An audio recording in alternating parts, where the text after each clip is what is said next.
Hello, everyone. Good morning from Virginia, USA. Today, I am genuinely honored because I have been planning this podcast for more than a year. Uh, the person who is in front of our screens today, she has been one of the biggest advocate of IMG's diversity, equity, and inclusion. She's a former program director and a lifelong medical educator. Without further ado, I would welcome Dr. Rua Elteriefi to our podcast. Thanks, Dr. Elteriefi, for joining. Of course. Thank you, Dr. Khan, for having me. I know this is way over past due, let's say, and it's an honor to be with you here today. Oh, I think honor is all mine. And Dr. Altarifi, I totally understand that someone like you at your positions, which you have held, it gets so busy with, and in addition to everything, the family, snow in that part of the USA, so everything can get pretty busy. And again, I really appreciate on behalf of all the residency applicants that will be watching this video, I want to again say thank you to you. Thank you for having me. So today, because applicants mostly they have submitted their applications, so I wanted to just request your guidance because you have done this longer than most of the people I know. In terms of the residency interview, especially we know that these are the mock interviews. So is it okay if I start asking some of the questions related to that? And of course, you can guide us about it. Of course, of course. All right, thank you so much. So just to start with, what are some tips and tricks, general tips and tricks, to ace a virtual residency interview? Yeah, so nowadays with virtual interviews, I will say there's no substitute to a face-to-face, Mhm. real handshake, real eye contact. Mhm. But we're in this world today. So the things that your goal at the end of this virtual interview is to really connect with the person in front of you. Make sure, we always say, match your interviewer because we kind of like ourselves. So if the person in front of you is smiley and, alive, be that. If the person in front of you is strict and professional, match that. So your goal is at the end of the day, you're connecting with the person in front of you, that this person, even though they're telling you, hey, our time is up, they still inside them feel that they wanted to talk with you more and connect with you more and know you more. That is your biggest goal. Okay, so that's very important that we should present ourselves in a way that we keep them engaged, that despite of the limitation of time, they would still want to know us more. Yes. That's wonderful. So I'll start with some of the basic questions, and again, you can guide us on what's your take on them. So I think one of the biggest questions, which we see the most common one, like the icebreaker, would be, "Good morning. Tell us about yourself." So what do you think that what could be an appropriate answer, the length wise, the context wise, the content wise? Tell me about yourself. Yes. So this is, I think it might be asked about more than 90% of the time in Mhm. all residency programs. And as you said, it is an icebreaker. And it's a make or breaker too, meaning Mm. if you came and you were boring and that starts the interview that way, you lost your interview.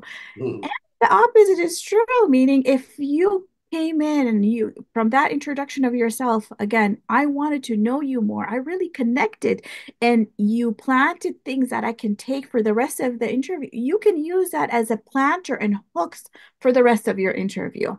Mhm. So the length of it, I say not more than 2.5, at max 3 minutes. Okay. It should not be a rehearsal of your CV. Very important. Very Yes. important. As I say this to the personal statement too, the personal you have, make your whole thing, your whole, I will say, application going from your CV to your personal interview to your interview day, a 360 view of you. Don't let them all be the same snippets of things. So Mhm. on your tell me about yourself. I want to know you as a person. Mhm.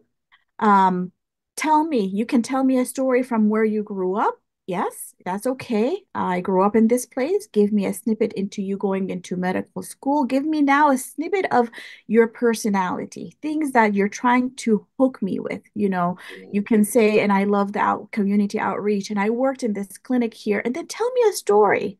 Again, Mhm. time is important, Mhm. but also what is important is when you're telling this story, Mhm. we as IMGs rehearse and rehearse and rehearse until we become so mechanical when we're telling this. It's our story. It's not a made up story. Mhm. Sounds so mechanical and scripted that I lose that connection from the beginning, and I really don't want to continue talking with you. But Mhm. I have to, right? Right? But it's the first impression you give, connect, engage, make Mhm. them love you, make them want to continue the conversation with Okay. you. So do you think that what are some points that tell me about yourself we can add, like some objective things that we can actually add and talk more about them, in your opinion? Yes, of course. So you can tell about your growing up Hmm. in 20 seconds. Hmm. Um, why you wanted to be an internist for internal medicine, why you wanted to be a psychiatrist, Hmm. a real story, a real touching story. And Hmm. then you can come to talk about, characters of your personality, who you are, because I'm Hmm. telling you, tell me about yourself, what you love doing, your hobbies. And that might also be a hook, of something. If you like reading books, you say, in my spare time, I like reading books.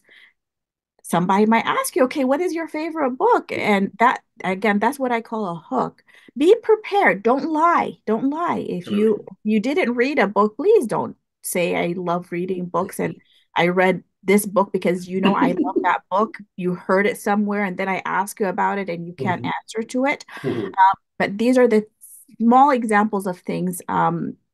You might be telling that way you're bringing personalities, things like, I'm a person who is a team player and I learned, Hmm. playing soccer. Hmm. So it might be also something like that. Hmm. So selling strength about yourself with Hmm. true stories that you're prepared. If somebody Hmm. follows you, asks you a follow-up question on it, be prepared to answer it honesty and in all honesty and with a connection and engagement. Absolutely. And I think the thing I loved most about what you have told us is the hook part. That tell me about yourself is your pitch where you put certain hooks. It's just like catching a fish where you put the bait and then you would actually want them to talk about it. And absolutely more, I would say 1,000% it makes sense that you should be prepared to talk about each and everything which you have mentioned. And I'll give a very quick example. So I used to do poetry in my native language, which is Urdu. So, and that's what part of Tell Me About Myself. And then University of North Dakota, where I actually match at that time, associate program director, he actually asked me extensively about it. And then at the end of the interview, he told me, okay, why don't you send me one of your poems with an English translation? So I actually did it. Now, I used to connect the poetry, the imagination in context of psychiatric illness. Now, if I had not done it, and if it was just like a fabricated story, then I would have been just exposed. Yes, exactly. You'll be caught in a lie, which is the worst thing to do on any. Absolutely. And another thing which comes to my mind, which you were saying, like team player leadership, to also give quick example. Yes. Like I used to play soccer. So you can quickly tell that if you were a leader, like your internship or in your class, you were class representative, any relevant example, because the otherwise the statements may sound a little bit hollow to some.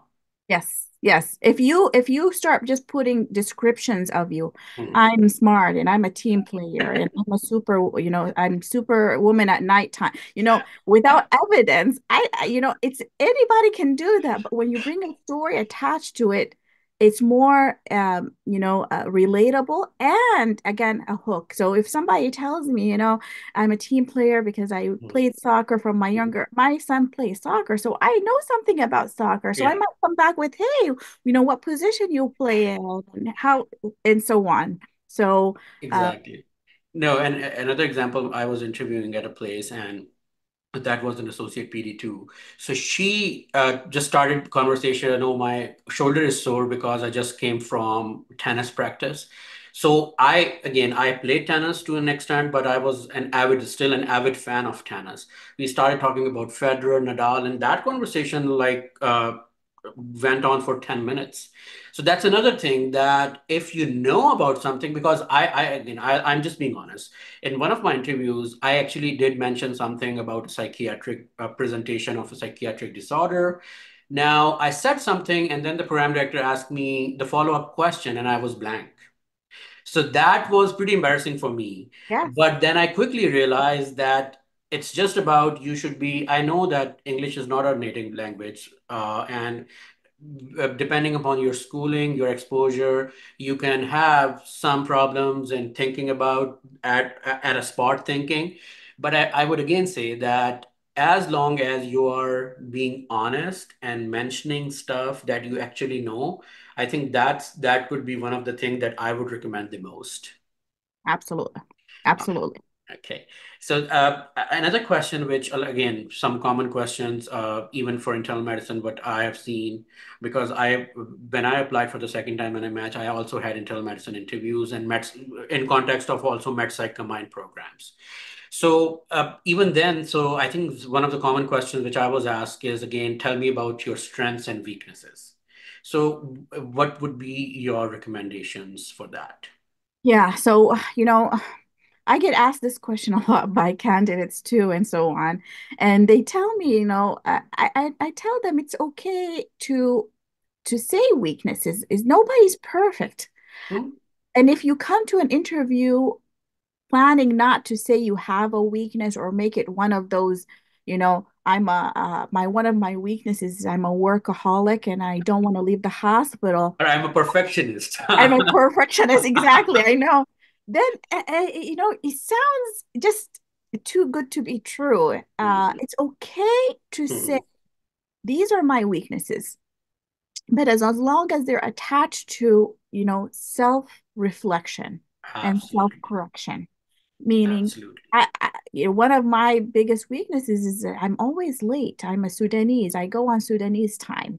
Um, what did I do to improve that, and how far have I come, in improving that? And am I self-aware of it? And what did I do to correct it? So, as long as that's where it's going. It's not about really just wanting to point out, oh, okay, he told us he's a horrible team player and Mhm. okay, X him out. Uh, right? Yes. And use the opposite to really sell yourself. And as you had Mhm, mentioned earlier, Dr. Khan, a self-description without a story attached to it mhm. is not as good. So Absolutely. So when you say your strengths, attach them to something, to a story, attach them Mhm, to an example, attach them to, and that by itself might hook again mhm, the person in front of you, and you mhm. might finish your whole interview just talking about that. So be smart about how you're selling yourself too. Absolutely. And that's what people recommended me, that when I was interviewing, that again, the basic thing is try to avoid these things. I spend too much time with the patient. I am too concerned about the patient. I am so particular that I spend more time on things. I think that, and again, I can share my example, what I used to say, and that was correct, that I said that there is a significant cultural difference between Pakistan and USA. So when I initially came, I had difficulties that we called football here the American football and not the soccer. Awkward. Just to give one example. And during my observership, everyone was talking about football and I had no idea. Everyone was talking about baseball. I had no idea. I did not know what Thanksgiving is, what Black Friday. So I started to learn those things. So I think you absolutely nailed it when you said that how you self-reflect in the weakness and what you did to overcome that is, I think, things that they are looking for. Yes, that's more important than the weakness itself. Yes. Absolutely. Absolutely. No, no, no, absolutely. I would agree. And Dr. Elterafi, tell us a little bit about, so when you used to take interviews, did you have any behavioral questions which you used to ask? What kind of behavioral questions just to assess the mental toughness or resilience? You know, um, I personally will go over the CV, the personal statement. I might gather something from their own application to Mhm. ask them. If they had said something about, a problem they had before with somebody, I might use that as a way to see if that was true, or if they're still in that, having problems with others. So I Mhm. might bring up a question and say, okay, let me give you an example. Your Mhm. senior is telling you this thing, but you disagree with them. What will you do? So I Mhm. would say I don't have, and this might be every faculty and program director or every interviewer for that matter, Mhm. where they might come in prepared to ask you specific questions. Mhm. Again, it's up to you and Mhm. how you might, if you're smart enough, you might be able to direct the whole interview for where you wanted it to go. From your application and your personal statement and everything, you might be able to direct it. So I will say everybody's CV is different. I use that. I personally use that. It's a fair game. If you put it in the application, it's a fair game for Absolutely. them to ask you about it. Be prepared to answer. Absolutely. I mean, I have seen some people, they mentioned that they are pretty fluent in Spanish. And I mean, you don't necessarily need to be a Spanish native to ask them something in Spanish. And then again, that's not good. So I can ask. So some people, what I've seen sometime would ask, like, the behavioral question would be that how to approach conflict with the program leadership or with a peer. So we'll start with that. What do you think would be an appropriate answer for that? How to approach or resolve a conflict within residency program? So it's a story, right away a story. I will say because again, everybody can say what they want to say by saying, Mhm. oh, I'll be sitting there or listening. But the best way to bring it back is, okay, yeah, thank you for asking this question. Actually, I have a story that might, represent my way of solving conflict. Mhm. And then you tell a story. Let's say, one of my colleagues, Dr. Khan, before we were in the same, call day, Mhm. and he came and I'm making up a story. Uh, and he came and he wanted me to give the patient, ceftriaxone antibiotic, but I disagreed with him, and I had to convince him with my answer. So my way was all without being offensive to him because he's my Mhm. senior. I asked him back, like, why ceftriaxone? And he told me, well, it's the first line and so on. But then I was able to show him that this patient actually had resistance in their last culture for it. So Mhm. without saying my opinion is this and this, I told, Mhm. oh, maybe we didn't review this culture before, but look, this is the last culture I had. So what are Mhm. your thoughts now? Should we change it to, fluoroquinolone instead? Mhm. And Dr. Khan agreed with me, and we were able to do that without him sensing that I am just, wanting a conflict and so on. And we Yeah. are still friends till today. Okay. He comes sometimes and takes my opinion about things. Mhm. So the idea is you're putting yourself in the other person's shoes. Maybe they Mhm. see the culture. You're not just accusing them of not knowing Mhm. or how to act. You are giving them a chance by telling them your perspective of why you disagree. Mhm.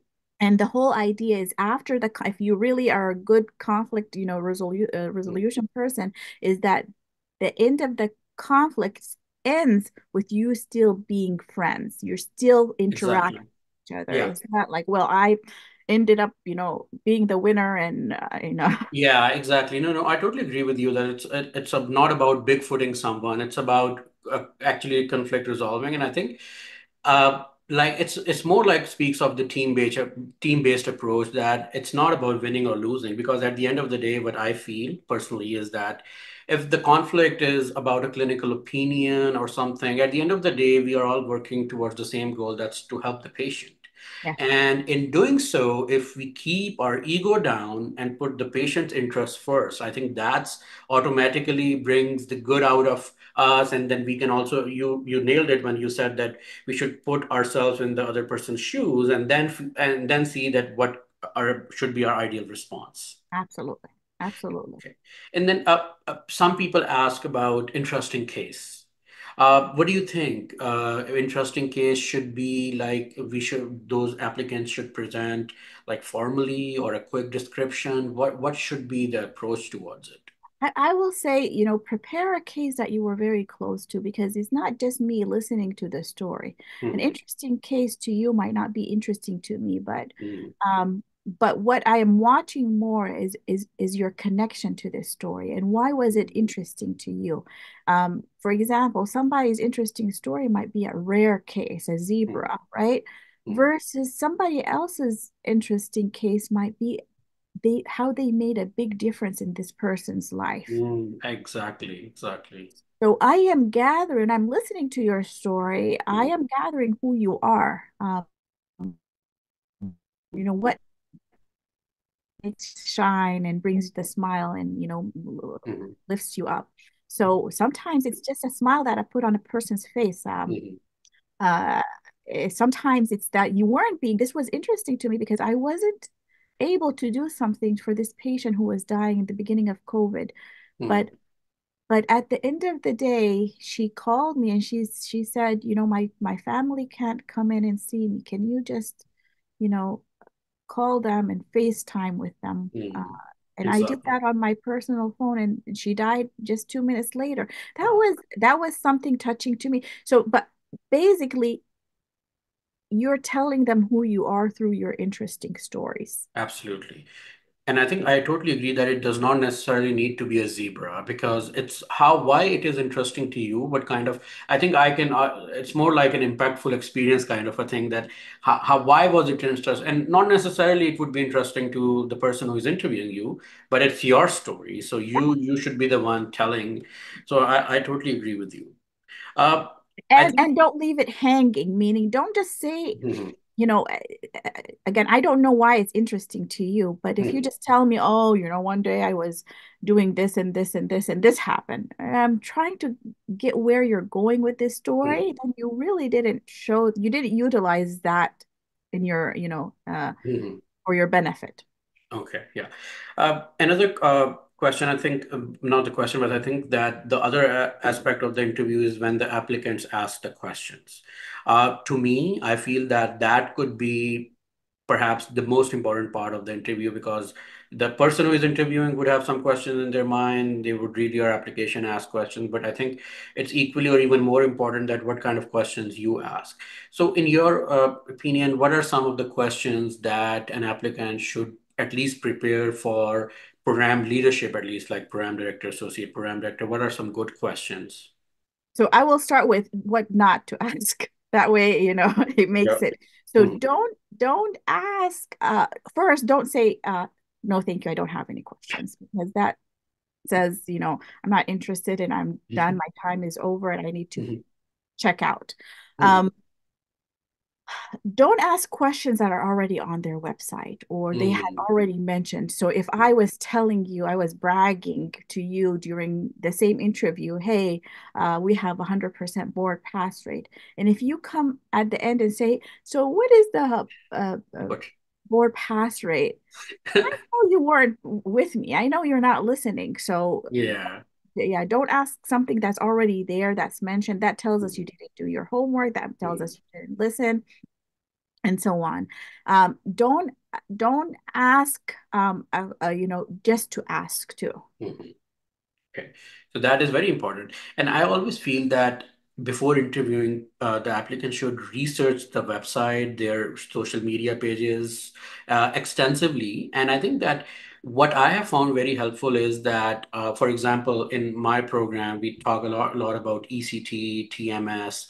So if your question is about the strength of that program, the information you can find on website, you start from there that I read about it. And my question is this, I think that is one of the best question I have seen because then I think it's human nature that whenever you talk about something that a person likes, like automatically if people start talking about ECT, neuromodulation, let's say you are interested in cardiologist, you're a cardiologist about these things, I think it makes a lot of sense. But again, to be very mindful about that, that you are not asking stuff that's already on their website. Like, for example, if you are interested in cardiology and they have written that these are our alumni that match in cardiology, and then you still ask, has anyone matched into cardiology? Yes, That I don't absolutely. think would make a lot of sense. Yes. So you can absolutely, I love it. So you can ask something. You're showing that I read the website and so Mhm. on. So you can use it. I was listening to you earlier when you said you have 100% board pass rate, Mhm.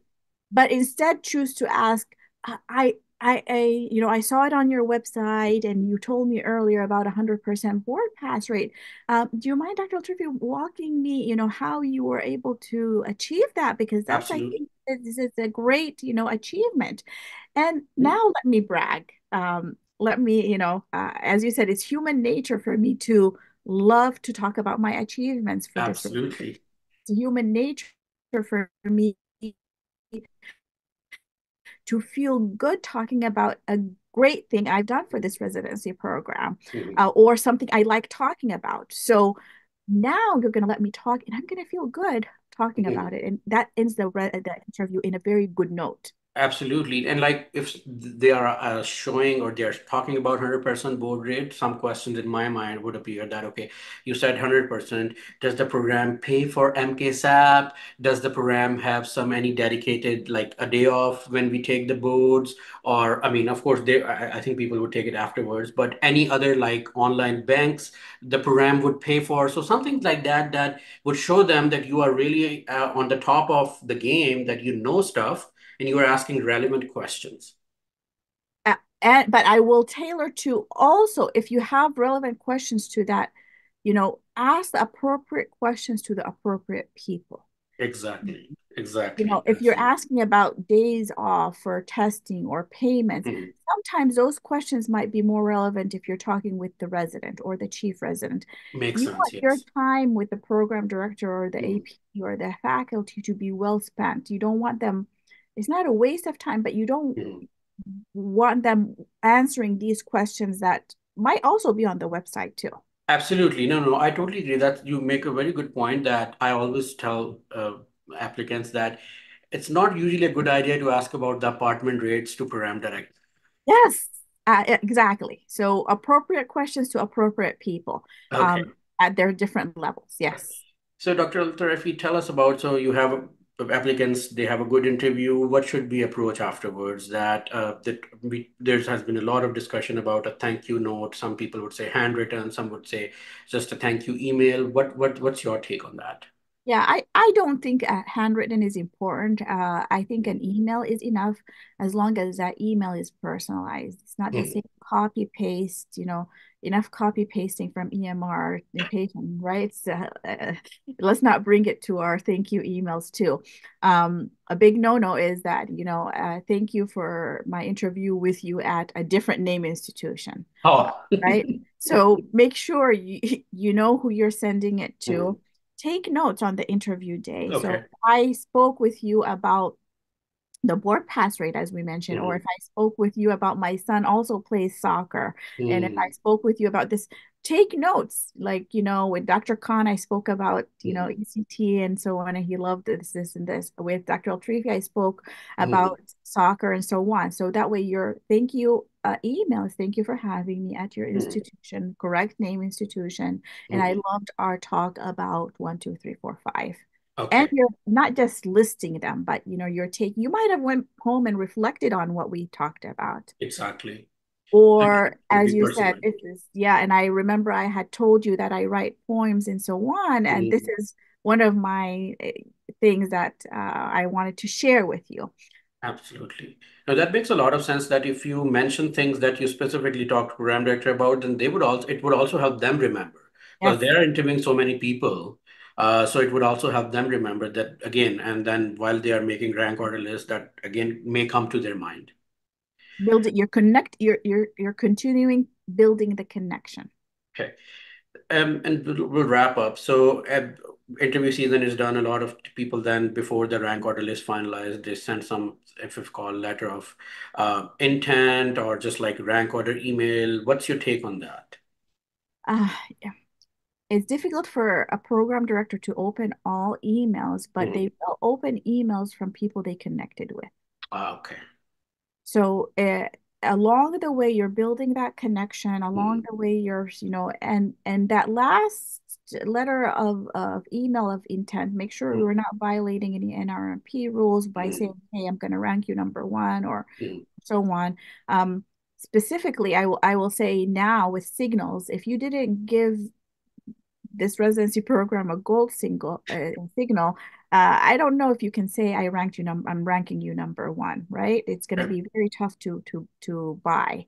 Yeah, exactly. That you haven't sent the gold signal, and then, yeah, and I also feel that I feel it's a small world that you tell like five programs, you're ranking them number one, but of course, if you match, they will know. Yes, yes, and you can't do that because NRP violation, but you can just say in Yeah. simple words, I really, after interviewing with you and researching and Mm, finishing my, I liked your mm. program and so on, and uh, and and just don't expect a reply. Don't be That's very bothered if you important. don't get a reply. Yeah. Yeah, okay. Well, that's and I'll say one thing that the program at IMAT University of North Dakota, I did not get a reply from the program director there. So again, that's very important because it's being an applicant. I felt at that time that there's a lot of pressure, there's a lot of stress on you, and you look into even the minor of things. But yeah, I did not get the response from them, but I matched there, and that was one of my high rank program. And I usually tell people that instead of like telling them again top three, top four, you could just say that I had a very good experience, and that would be reflected in my ranking, or you could say I'm ranking you highly. So it's like a more a ballpark or vague term, but you are also not violating an RMP. Yes. Okay. Yes. Be mindful of that. Yeah. So we'll just conclude, and I would request you, of course, the math season is ongoing. What would be your advice for applicants, especially IMGs, who may be stressful? I'm getting calls, I'm not getting calls. How should they approach the season as it goes? And what would be your concluding message for everyone who is watching, who will watch Abs Absolutely. I always like to just encourage and say, it's a stressful time, but also look at the positive side of this is that you've come all this way. You took if you're applying this year, you already took your USMLEs, you put in an application, you're this? putting an effort. So take that as a positive note to say that you are here and congratulations on that. Nothing is tough as long as you know the path, as long as you're following the path and just staying consistent with your path. Um, if there is anything that you feel, this is a talk for a lot of questions that come. If your application has a red flag or a weakness, that's not the end of the world too. Mhm. Just see how you can overcome that and you will match. At the end of the day, I believe everything is meant to happen. So when God has his plans for you, those are going to happen regardless of who's in your way or not. So just keep your faith up. Know that your plan is going to happen. If you just stay consistent, you put in the effort, do everything you can, and you will match. You will match. So good luck with everything, and I wish you the best of luck. And if you have any questions, we're all here to help you. We're all here to support you. We're cheering for you. Well, thanks a lot, Dr. Elteriefi. That is a fabulous message, and I'm very hopeful that when the people will watch this video, this message will really boost their spirits. Yeah, absolutely. Thank you. That's Have the a good goal. rest of your day. You Bye bye. too. Thank you very much. Like, comment, and subscribe.